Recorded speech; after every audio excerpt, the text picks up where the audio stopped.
Hi అండి, welcome back to my channel idli miss వచ్చా. ఈ రోజు నేను గోంగూర చికెన్ బిర్యానీ చేస్తున్నాను అనమాట.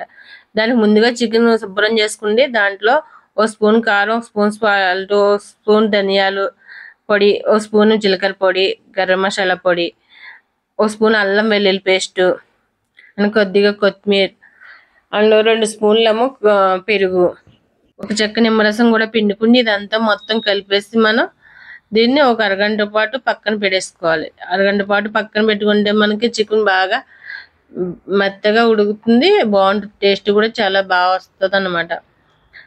మనం ఎంతసేపు అలా పక్కన పెట్టుకుంటే మనకి చికెన్ అంత బాగా టేస్ట్ ఉంటుంది.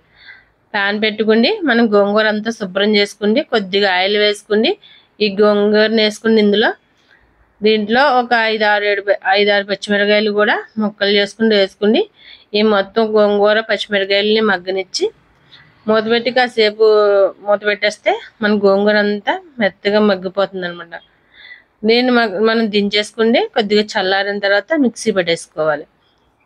అలాగే మనం ఒక గిన్నె పెట్టుకుని దాంట్లో కొద్దిగా ఆయిల్ వేసి మనం పలావ్ కావాల్సిన సామాన్లన్నీ యాలకులు, లవంగం, దాల్చిన చెక్క, అనాస పువ్వు, ఇవన్నీ పలావ్ సామాన్ అంతా వేసేసి ఒక ఆనియన్ కట్ చేసుకుని చీరికల కింద కట్ చేసుకుని దాన్ని కూడా అందులో వేసి అది దోరగా వేగిపోయిన తర్వాత ఆనియన్స్ అన్నీని మనం కలిపి పక్కన పెట్టుకున్న చికెన్ని కూడా ఇందులో వేసేసుకుని బాగా మగ్గనివ్వాలన్నమాట. మనకి ఈ చికెన్లో ఉన్న వాటర్కే శుభ్రం మగ్గిపోతుంది, ముక్క కూడా మొత్తం ఉడికిపోతుంది అనమాట ఇందులో ఉన్న వాటర్కే.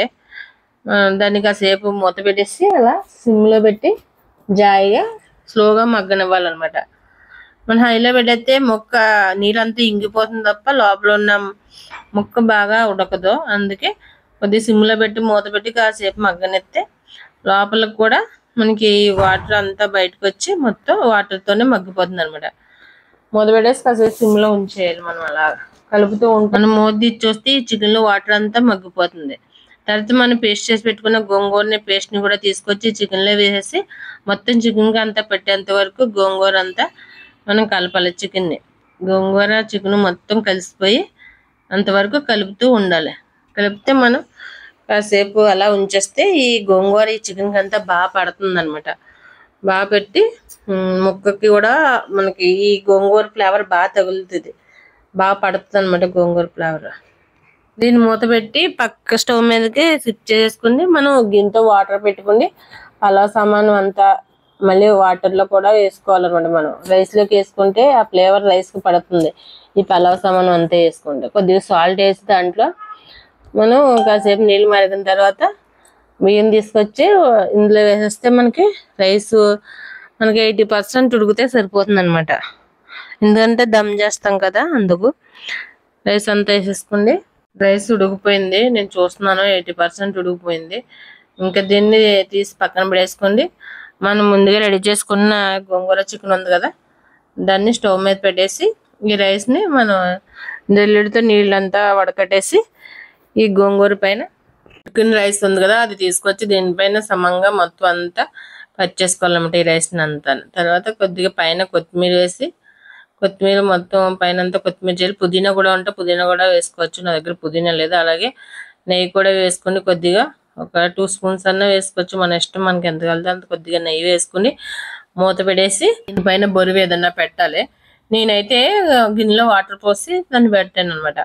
పెట్టి ఒక 5 నిమిషాలు అలా ఉంచితే మొత్తం దమ్ అయిపోతుంది. సూపర్గా వచ్చింది అనమాట గోంగూర చికెన్ అయితే. బిర్యానీ అయితే సూపర్గా వచ్చింది. టేస్ట్ కూడా చాలా గోంగూర ఫ్లేవర్ బాగా తెలుస్తుంది అనమాట. చాలా టేస్టీగా ఉంది బిర్యానీ అయితే. మేము ఆల్రెడీ తినేసాంగా, అందుకే చాలా బాగా వచ్చింది బిర్యానీ. చూడడానికి కూడా చాలా కలర్ఫుల్గా ఉంది.